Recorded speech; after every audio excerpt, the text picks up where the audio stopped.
乌克兰外长库列巴本周在北京期间表示，愿同俄罗斯展开对话谈判。中方当时回应称，和谈时机尚未成熟。值得注意的是，在对库列巴访华进行回应时，俄总统新闻秘书佩斯科夫表示，俄方对和谈持开放态度。为进一步劝和促谈，中国政府欧亚事务特别代表李辉28号起展开第4轮穿梭外交，对象是3个全球南方重要国家。中方将派中国政府欧亚事务特别代表李辉于7月28日起访问巴西、南非和印度尼西亚，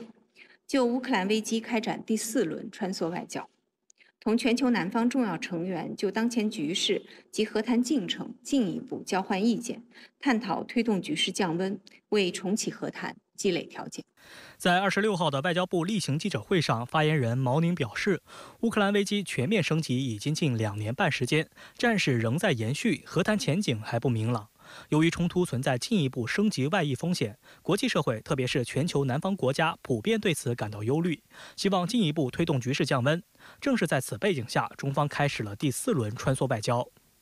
实际上，早在2023年2月，俄乌冲突爆发1周年时，中方发布关于政治解决乌克兰危机的中国立场文件，提出停火止战、启动和谈、解决人道危机等12个方面的主张。同年5月，李辉开启第1轮穿梭外交，访问乌克兰、波兰、法国、德国、欧盟总部和俄罗斯，这是中方首次专门就政治解决乌克兰危机展开穿梭外交。今年以来，中方斡旋的频率提高，于3月和5月分别进行了第2轮和第3轮穿梭外交，进一步扩大访问范围，努力寻求更广泛的国际共识。在第3轮穿梭外交中，将土耳其、埃及、沙特阿拉伯和阿联酋纳入，同时与巴西、南非、印尼、哈萨克斯坦等国官员沟通，取得积极进展。今年5月，巴西总统首席特别顾问阿莫林访华，双方就推动政治解决乌克兰危机、呼吁局势降温深入交换意见，并达成6点共识，呼吁有关各方遵守局势降温3原则，即战场不外溢、战事不升级、各方不拱火，并认为对话谈判是解决乌克兰危机的唯一可行出路。相关立场获得国际社会，尤其是全球南方国家的共鸣。值得注意的是，此次李辉展开的第4轮穿梭外交的第1个国家就是巴西，显示中巴双方有望进一步巩固6点共识和3原则，而其余2国，包括南非和印尼的立场也与巴西大致相同。观察指出，巴西、南非和印尼分别是南美洲、非洲和东南亚的大国，具有较强的区域影响力，与他们巩固共识能增强相关主张的国际影响力。因为巴西跟南非都是金砖国家。而今年10月呢，刚好又在俄罗斯要来举行金砖峰会，那所以说这2个国家当然是非常重要的。那另外呢，这个印度尼西亚在东南亚的这个影响力呢也是非常大的。中国跟印度尼西亚的这个关系呢也是非常好。那如果说印度尼西亚这边它能够有一些表态的话，那当然对于整个俄乌的这个问题呢会有相当的影响力。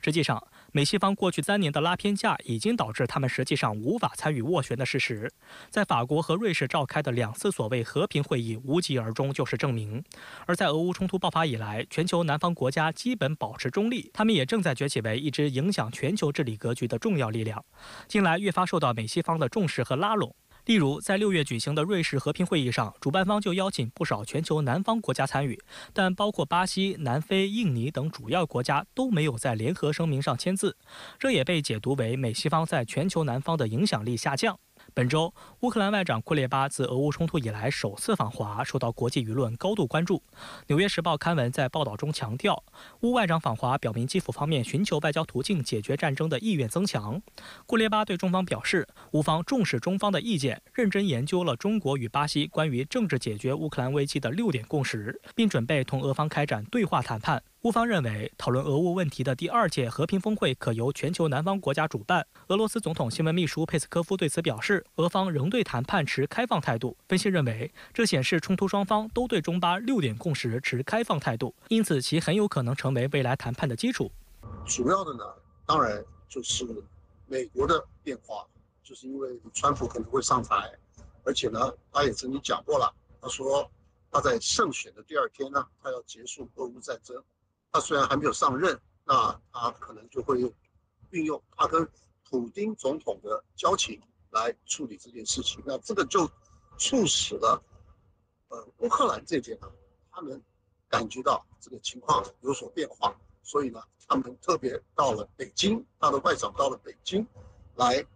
跟中方呢洽谈。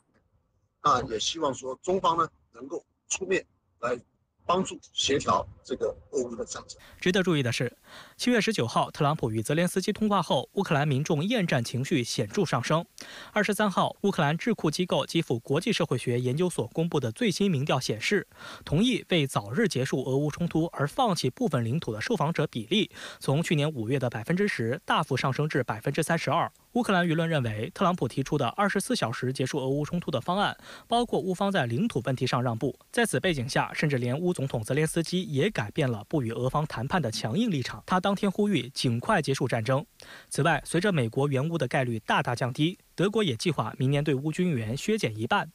有乌克兰军人告诉美国《华盛顿邮报》，乌军已经耗尽，兵力严重不足。俄罗斯卫星通讯社则援引乌克兰安全局前中校的说法报道称，外国人正大规模逃离乌军部队，并咒骂乌军的服役条件。互联网上有很多这些外国雇佣兵发布的视频，严重打击了乌克兰军队和整个乌克兰的形象，阻止了潜在雇佣军前来乌克兰的愿望。对于援乌武器，有消息称，希腊计划将32架退役 F-16战机卖给美国，由美方进行改造升级后再提供给乌克兰。有消息称，乌军计划将这些战机部署在波兰境内。俄总统普京此前则表示，如果乌克兰获得 F-16战机，即使部署在乌克兰境外，俄军方也将考虑摧毁这些飞机的方案。此前有报道称，乌克兰将在今年夏天接收首批西方援助的 F-16战机，但据美国《华盛顿邮报》报道，乌克兰和西方官员认为 F-16战机来得太迟了。我觉得这个是一个险招，意思就是说，如果你的飞机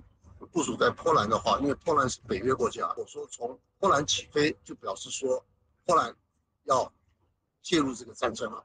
那你波兰介入这个战争，就表示北约介入这个战争了。那这个问题就会变得非常的严重。第一个呢，就是说欧洲有一些企业，它也在俄罗斯呢有投资的。那这样子的话，那你俄罗斯当然会采取一种报复的行动。那这种报复的行动呢，就会促使了整个欧洲联盟内部他们的投资以及他们的股市的发展。值得注意的是，乌克兰近日打击俄罗斯境内目标的纵深也越来越远。乌克兰真理报27号援引乌军方消息人士的话称，乌克兰一架攻击无人机还击中了位于俄罗斯北部地区一座军用机场的一架俄军图 22M3 战略轰炸机。由于这座军用机场距离俄乌边界约有1800公里，因此这也是乌克兰最远的一次跨境打击。但观察指出，乌军点对点的打击不能改变战场局势。